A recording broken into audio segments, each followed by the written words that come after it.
गुजरात में नफरत की आग अब बिहार तक पहुंचने लगी है। गुजरात से जान बचाकर बिहार पहुंचे लोगों ने बताया कि वहां हालात खराब है। 10 दिनों का अल्टीमेटम मिला था।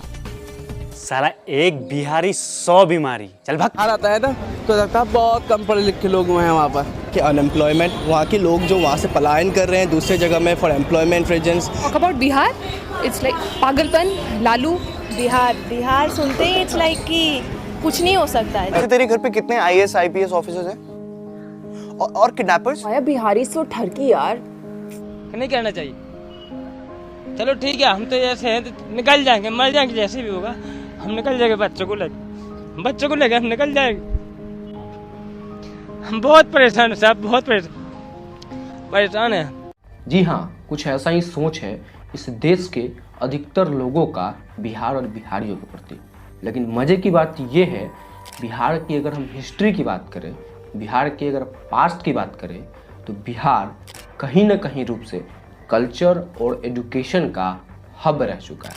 यहाँ पर बड़े बड़े देश जैसे जापान, तुर्की और भी कई सारे देश के स्टूडेंट पढ़ाई करने आते थे। इनफैक्ट मौर्य साम्राज्य के महान संस्थापक श्री चंद्रगुप्त मौर्य जी भी बिहार से ही थे।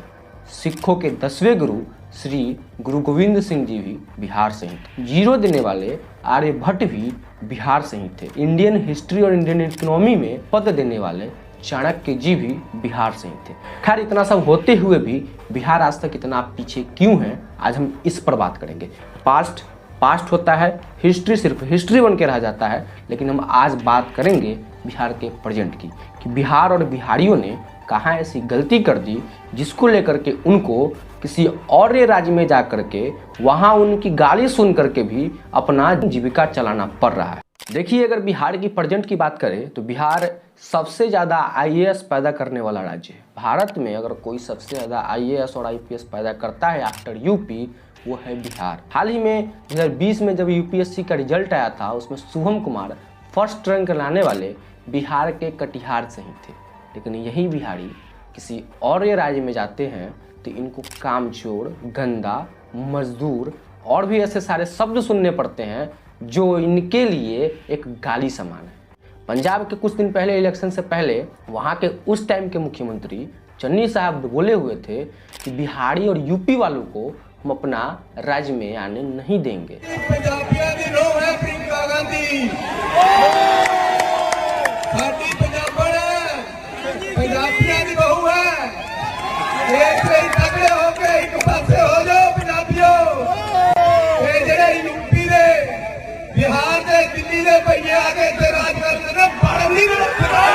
यही एक मामला नहीं है, बहुत सारे ऐसे मामला है। महाराष्ट्र में भी पता होगा आपको कि ऐसे ऐसे कुरकांड हुए हैं तो बिहारियों को भगा भगा कर मारे। वो किस लिए?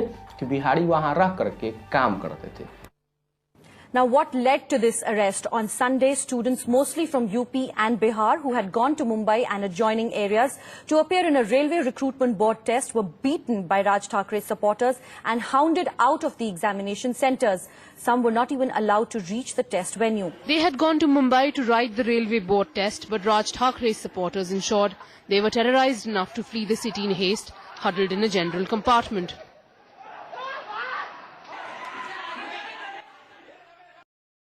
लेकिन ये सब होने के बाद भी यहाँ के जो लोग हैं, इनका जो माइंडसेट है अभी तक चेंज नहीं हुआ है।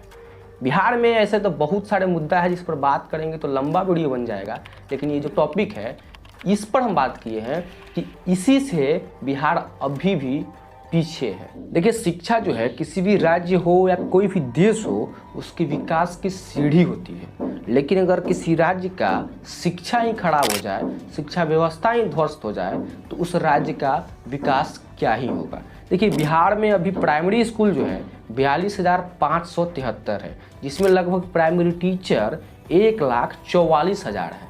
उसमें से मज़े की बात यह है कि लगभग 25,000 ऐसे टीचर हैं जिनका जो डिग्री है वो फेक है, यानी कि वो फेक डिग्री लेकर के उस स्कूल में पढ़ाते हैं, जिसमें से लगभग 3,000 तो सरेंडर भी कर चुके हैं। संज्ञा किसे कहते हैं वो तो बताइए आप। क्या बोलिए ना, क्या उधर, क्या यहाँ बताइए ना आप, संज्ञा किसे कहते हैं बताइए, क्या किसे कहते हैं संज्ञा। सुने कि नहीं व्याकरण? व्याकरण पढ़े भी हैं सर, जानते भी हैं, किसे कहते हैं? लेकिन सर हमको याद नहीं आता है। छो कॉखा कॉखा जानती हैं? हिंदी जो बच्चे को पढ़ाते हैं तो कॉखा कॉखा से शुरू होता है। कोका कोका सर ये सब कुछ जानते थे, लेकिन सर इधर छोड़ दिए है ना, तबीयत खराब हो गया था ना। वर्णमाला में सर वो 48 है। देखिए, ये तो बात हो गई प्राइमरी और सेकेंडरी स्कूल की, लेकिन हम बात करने जा रहे हैं ग्रेजुएशन लेवल की। अभी कुछ समय पहले केंद्रीय शिक्षा मंत्रालय ने नेशनल इंस्टीट्यूशनल रैंकिंग फ्रेमवर्क यानी कि NIRF का एक रिपोर्ट साझा किया 2022 का, जिसमें टॉप 100 में एक भी ऐसा यूनिवर्सिटी जो बिहार से हो नहीं आया। पास्ट में जो था, बिहार में शिक्षा का हब हुआ करता था। वहाँ पे दूर दूर से देश विदेश से स्टूडेंट पढ़ाई करने आते थे। लेकिन अगर हम अब की बात करें तो दूर दूर, और विदेश तो दूर की बात है, यहाँ के खुद के राज्य के जो स्टूडेंट हैं यहाँ पर एडमिशन लेने से डरते हैं कि कहीं हमारा ज़िंदगी बर्बाद न हो जाए। देखिए, अगर यहाँ के कॉलेज की अगर बात की जाए तो कॉलेज में पढ़ाई की तो दूर की बात, यहाँ का जो सेशन होता है वो भी होने में 2 साल की बजाय 4 साल और 3 साल की बजाय 6 साल लगता है। इससे होता क्या है कि अगर कोई भी स्टूडेंट आफ्टर ग्रेजुएशन कुछ करना चाह रहा है तो उसका उम्र समाप्त हो जाता है, तो बेचारा आगे करे सो करे क्या। यही स्थिति है अभी बिहार के कुछ यूनिवर्सिटी की। आप ये वीडियो देख लीजिए। मैं पंकज कुमार बिहार यूनिवर्सिटी का छात्र हूँ। हमारा सेशन 2020 से 23 तक का था और 23 में हमारा सेशन ख़त्म होने वाला था, लेकिन अभी तक पार्ट 2 का भी एग्ज़ाम नहीं हुआ है, जिसके कारण फॉर्म फिलअप करने में बहुत लेट हो रहा है और एज भी निकलते जा रहा है, पता नहीं चल रहा है क्या करें। तो दोस्तों, बिहार का जो एजुकेशन सिस्टम है उस पर फ़िलहाल अभी इतना ही बात करेंगे, क्योंकि जितना बात करें उस पर उतना कम होगा। इससे क्या होगा कि हमारा जो वीडियो है वो कम से कम 20 मिनट का हो जाएगा। तो फिलहाल इतना ही, और आई होप आपको समझ में आ गया हो। तो अब हम बात करने जा रहे हैं बिहार के एक मेजर इशू जो बिहार में कैंसर की तरफ फैला हुआ है, वो हो गया पॉलिटिकल अनस्टेबिलिटी और कास्ट बेस्ड पॉलिटिक्स। देखिए, अगर कोई नेता कास्ट विशेष से है जो चुनाव में खड़ा होता है और कास्ट विशेष के लोग मेजोरिटी में है वहाँ पे, तो वो नेता भले ही 2 क्लास में 3 बार क्यों न फेल हो गया हो, वो जीत जाता है। और जीतने के बाद अपने जात वाले को घंटा क्यों न धरा दिया हो, फिर भी जीत जाता है। और वैसे देखा जाए तो बिहार में पॉलिटिकल स्टेबिलिटी और कास्ट बेस्ड पॉलिटिक्स एक ही तार से बंधा हुआ वो बम है जो जब फटता है तो बारूद के रूप में तरह तरह चीज़ उत्पन्न कर देता है। जैसे सामाजिक हिंसा हो गया, बेरोजगारी हो गया, और आर्थिक स्थिति जो बिहार का हो गया उस पर भी असर करता है, और सामाजिक जो असमानता है उस पर भी असर करता है। हिंसा की अगर बात करें तो कोई अगर स्पेशल कास्ट का जो कोई भी नेता है वो किसी और कास्ट को कुछ बोलता है, उससे होता क्या है कि जो नेता जो बोलने वाला होता है वो तो साइड हो जाता है, लेकिन बीच में पड़ जाते हैं कौन, 2 आपस में जात भिड़ जाते हैं। उससे क्या होता है कि हिंसा उत्पन्न हो जाता है।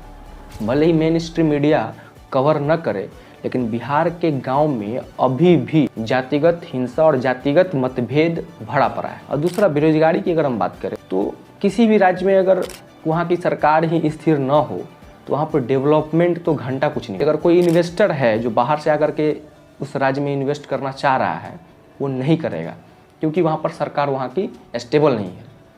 कभी सरकार इधर जाती है, कभी इधर जाती है। पिछले 5 से 10 साल की अगर लिस्ट उठाएं तो जो हमारे चच्चा हैं वो 4 बार दल बदल चुके हैं। तो दल अगर बदल रहे हैं, सरकार स्टेबल नहीं है, तो यहाँ पर क्या आएगा कोई इन्वेस्टर नहीं। इससे क्या होगा, इन्वेस्टर आएगा नहीं, कोई क्या माहौल ही नहीं पैदा होगा फैक्ट्री वगैरह का, और इससे क्या होगा कि मजदूर जो है मजबूर रहेंगे बाहर जाने के लिए, बिहार में रोजगार उत्पन्न होगा नहीं। अगर तीसरा टॉपिक की अगर हम बात करें तो वो है शिक्षा। हाल ही में हमारे जो शिक्षा मंत्री हैं प्रोफेसर साहब, उनका बहुत बयान आया है। वो कभी कभी कमेंट कर देते हैं रामचरितमानस पर, लेकिन बिहार में जो एजुकेशन सिस्टम है अभी कितना ध्वस्त है वो उनको नहीं दिखता है। ये जो ग्रंथ हैं नफरत को बोने वाले, एक युग में मनुस्मृति, दूसरे युग में रामचरितमानस और तीसरे युग में गुरु गोवलकर का बंच ऑफ थॉट, ये दुनिया को नफरत, हमारे देश को, समाज को नफरत में। और चौथा जो बात हो गया वो है सामाजिक असमानता।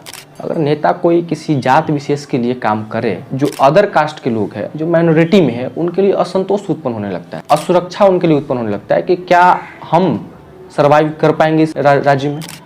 और इससे क्या होता है कि वो किसी और राज्य में जाने के लिए मजबूर हो जाते हैं। तो फिलहाल अभी के लिए सिर्फ इतना ही।